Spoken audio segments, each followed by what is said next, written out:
very mysterious death. What happened and why was he there and who was this woman, and all those become bigger questions than what was he on the edge of achieving.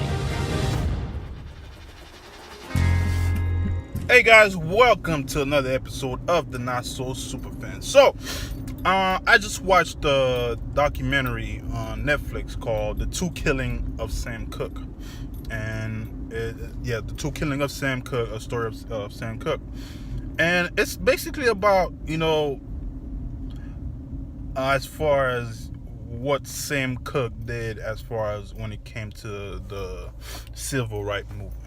As far as how it affected his career, his life, and everything. And one thing about Sam Cooke, when I got into listening to his music, I didn't know much about his music. So when I started listening to his music, it got me into listening to James Brown and Otis Redding and all these other artists. And I was one teacher started playing his music on class one day, and I fell in love with his music.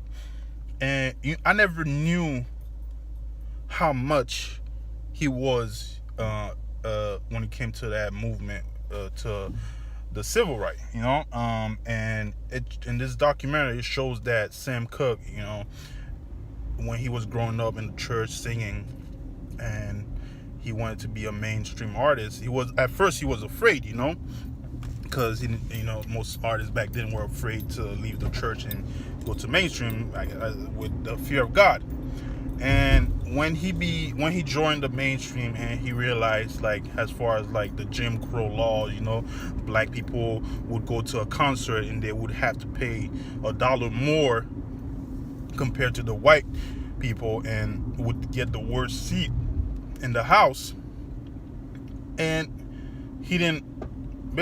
It wasn't acceptable to him, so he decided, he started boycotting some of the concert, and some of his fellow artists didn't even support him when it came to that. And and him getting involved with Muhammad Ali, Malcolm X, and all of that affected his career. And as far as him being married and of course being unfaithful, all that is brought into light.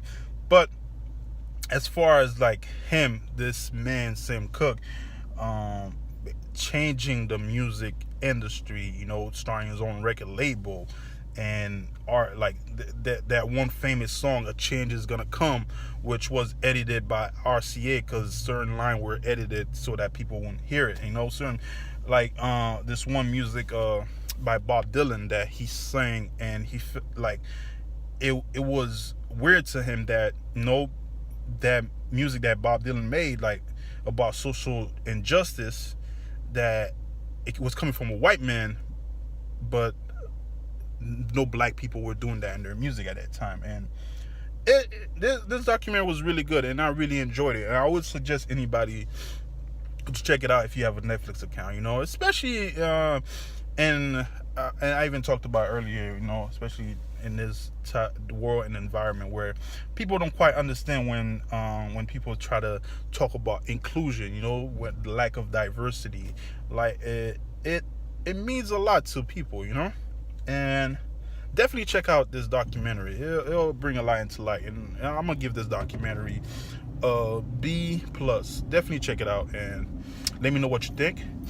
If you guys seen the documentary, if you're a fan of Sam Cooke, let me know. Leave a comment down below. Tell me one of his favorite music you like. Leave a comment down below, and I will be getting back at you with more reviews and reactions.